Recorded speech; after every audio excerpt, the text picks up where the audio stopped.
sixth largest spoken language in the world today. And imagine if someone has to do some changes in the other religious scriptures of Hinduism or of Judaism or of Christianity, since only a handful of them know the language, it's easy to change, no one will come to know. But the Quran is revealed in Arabic, which is the living language. So Allah subhanahu wa ta'ala purposely, in His divine wisdom, He chose Arabic as the language of the Quran because He knew it's going to be a living language till the last day of judgment. That's point number 3. Point number 4. The Arabic is a rich language. It is a rich language, so much so that one word has many meanings. Many a time one word has multiple meanings. For example, the first 2 verses of the Quran to be revealed. Iqra bismi rabbika alladhi khalaq, khalaqal insana min alaq. Iqra is an Arabic word which means to read, it means to recite, it means to proclaim. The first word to be revealed in the Quran was Iqra. It means to read, it means to recite, it means to proclaim. And all 3 meanings are valid. Rabb, Iqra bismi rabbikal Rabb. Rabb means Lord. Rabb means cherisher. Rabb means sustainer. So this word Rabb has a variety of meanings. In one Arabic word, if I have to explain in English, I would say it is Lord, cherisher, sustainer. Iqra bismi rabbikal ladhi khalaq, khalaqal insana min alaq. Alaq.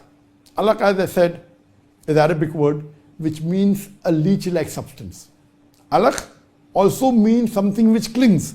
Alaqa also means a congealed clot of blood. And the beauty of the Quran is all 3 meanings are correct.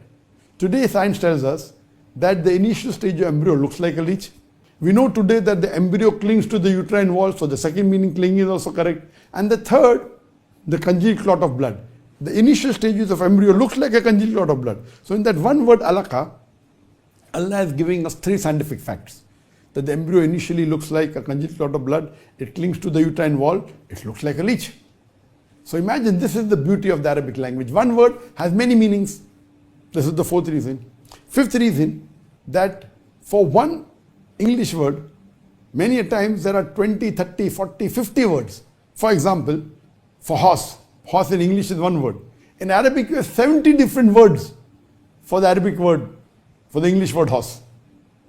Lion has various words. So one English word, you can say in 20, 30, 40, 50 different words in Arabic. This is the beauty of the language. Number 6. The Arabic language is divine. It is pure. It is phenomenal. So much so that, point number 7, if you read the Quran, the more you read the Quran, the more you enjoy. Normal book, you read once, twice, thrice, maximum. After that it is boring, same thing what to read. The beauty of the Quran is, the more you read the Quran, the more you enjoy, the more you understand. That same verse of the Quran can satisfy an intellectual, even a common man. Because that one word has various meanings. So it satisfies an intellectual scientifically, it satisfies the layman in a different way. That is the beauty of the Quran. It is a universal book. The point to be noted, point number 6, that the Quran, when a person reads, a layman reads, he enjoys, an intellectual reads, he enjoys. Point number 7, the same Quranic verse has various meanings. The more you read it, the more you enjoy it, the more you learn, and the more you get hooked onto the Quran.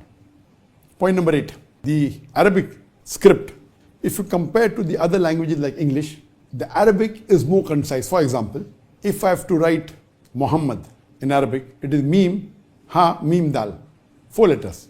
If I have to write in English, Muhammad, M, U, H, A, M, M, A, D, 8 letters. The space taken is much less in Arabic. The alphabets are much less. We have Fatha Dhamma. The ink required is less. The page required is less. So if you do analysis, the Arabic requires 1/3 to 50%. 1/3 to 50% of the space, the ink, the page, as compared to other normal languages like English, etc. And the last point is that it is a universal book. The Quran in Arabic is not only meant only for the Arabs, it's meant for the whole of humanity. Whether you're an Englishman, a Frenchman, or a Japanese, the Quran can be translated. Though the language is very pure, it's an untranslatable book. But whatever translation you have, it can be given to those who don't understand Arabic. It has a lot of information. It has information of how to lead your life. It has information of the dunya, information of the akhirah, it has information of science. It is a universal book. It's meant for the whole of humanity. Because the Arabic is so powerful, so sublime, so divine, so rich. Because of this Arabic language, the Quran is the most positive book in the world. Because of the Arabic language, the Quran is a proclamation to humanity. It is a fountain of mercy and wisdom. It's the future world constitution. It's the fountain of mercy and wisdom. It's a warning to the heedless. It's a guide to the erring. It's assurance to those in doubt. It's a solace to the suffering and a hope to those in despair. So the Arabic language is so pure. Because of that, it uplifts the Quran and unlike any other religious scripture. Hope that answers the question.